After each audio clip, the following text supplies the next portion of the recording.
വൈദ്യുതിയിലും പെട്രോളിലും ഓടാൻ കഴിയുന്ന ഓട്ടോറിക്ഷയുമായി കോതമംഗലം എംബിറ്റ്സ് വിദ്യാർത്ഥികൾ. കോളേജിലെ അവസാന വർഷ ഇലക്ട്രിക്കൽ ആൻഡ് ഇലക്ട്രോണിക്സ് എഞ്ചിനീയറിംഗ് വിദ്യാർത്ഥികളാണ് ഓട്ടോയുടെ നിർമ്മാണത്തിന് പിന്നിൽ. വൈദ്യുതിയിലും പെട്രോളിലും പ്രവർത്തിക്കാൻ കഴിയുന്ന ഹൈബ്രിഡ് ഓട്ടോറിക്ഷയുമായി കോതമംഗലം എംബിറ്റ്സ് എഞ്ചിനീയറിംഗ് കോളേജ് വിദ്യാർത്ഥികൾ. കോളേജിലെ അവസാന വർഷ ഇലക്ട്രിക്കൽ ആൻഡ് ഇലക്ട്രോണിക്സ് എഞ്ചിനീയറിംഗ് വിദ്യാർത്ഥികളാണ് തങ്ങളുടെ കോഴ്സ് പ്രൊജക്ടിന്റെ ഭാഗമായി ഹൈബ്രിഡ് ഓട്ടോറിക്ഷ രൂപകൽപ്പന ചെയ്തിരിക്കുന്നത്. പെട്രോൾ എഞ്ചിനിൽ പ്രവർത്തിക്കുന്ന ഓട്ടോറിക്ഷയിൽ 1 കിലോവാട്ടിന്റെ BLDC മോട്ടോർ പ്രത്യേകമായി ഘടിപ്പിച്ചാണ് ഹൈബ്രിഡ് ഓട്ടോറിക്ഷ തയ്യാറാക്കിയിരിക്കുന്നത്.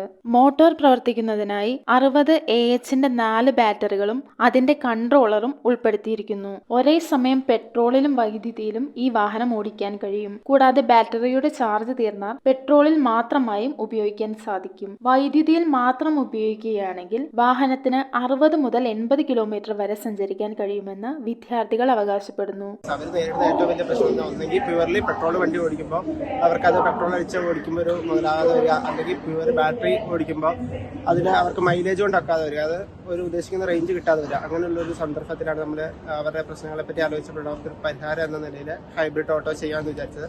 അപ്പം അതുകൊണ്ട് ഉദ്ദേശിക്കുന്ന ഒന്നെങ്കിൽ അറ്റ് എ ടൈം പെട്രോളിലോ അല്ലെങ്കിൽ ഇലക്ട്രിസിറ്റിയിലോ നമുക്ക് വണ്ടി ഡ്രൈവ് ചെയ്യാൻ പറ്റും. അങ്ങനെ ചെയ്യുന്നതിൻ്റെ ഗുണം എന്ന് പറഞ്ഞു കഴിഞ്ഞാൽ ഒരു റേഞ്ച് ഒരു 50 കിലോമീറ്റർ റേഞ്ചിൽ കിട്ടുന്ന വണ്ടിക്ക് അതൊരു 80 മുതൽ ഒരു 90 കിലോമീറ്റർ വരെ അതിൻ്റെ റേഞ്ച് എക്സ്റ്റെൻഡ് ചെയ്യാനായിട്ട് സാധിക്കും.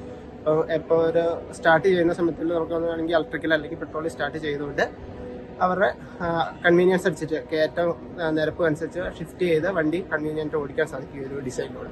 40 കിലോമീറ്ററാണ് ഈ വാഹനത്തിന്റെ പരമാവധി വേഗത. കൂടാതെ പെട്രോളിന്റെ ഉപയോഗം കുറയ്ക്കാൻ പ്രകൃതി സൗഹൃദപരമായ യാത്ര ഈ വാഹനം ഉറപ്പുതരുമെന്നും വിദ്യാർത്ഥികൾ പറഞ്ഞു. ഡോക്ടർ അരുൺ എൽദോ ഏലിയാസിന്റെ മേൽനോട്ടത്തിൽ അതുൽ പി മാണിക്യം, നിബിൻ ബിനോയ്, ജോയൽ ജോസ്, ഗൗതം മോഹൻ, അനന്തു അജികുമാർ, അലൻ ബെന്നി, മുഹമ്മദ് ബിലാൽ, മുഹമ്മദ് ഷാൽബിൻ എന്നിവരടങ്ങുന്ന വിദ്യാർത്ഥികൾ മാനേജ്മെന്റ് ധനസഹായത്തോടെ 1 ലക്ഷം രൂപ ചിലവഴിച്ച് 6 മാസം കൊണ്ടാണ് വാഹനം പൂർത്തിയാക്കിയത്. ഹൈബ്രിഡ് ഓട്ടോയുടെ ഫ്ലാഗ് ഓഫ് സാങ്കേതിക ശാസ്ത്ര സർവകലാശാല vice chancellor doctor K Sivaprasad നിർവഹിച്ചു.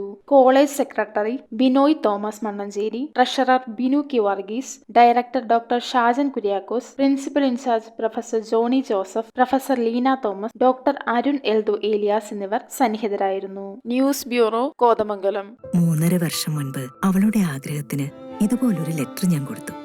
അന്ന് അവൾ എന്നെ നോക്കി ഒന്ന് സന്തോഷത്തോടെ ചിരിച്ചു. ഇപ്പോ അവളുടെ സ്വപ്നങ്ങളും എല്ലാം യാഥാർത്ഥ്യമാക്കി. സ്വപ്നങ്ങളെ യാഥാർത്ഥ്യമാക്കി എംബിറ്റ്സ് എഞ്ചിനീയറിംഗ് കോളേജ്, കോതമംഗലം.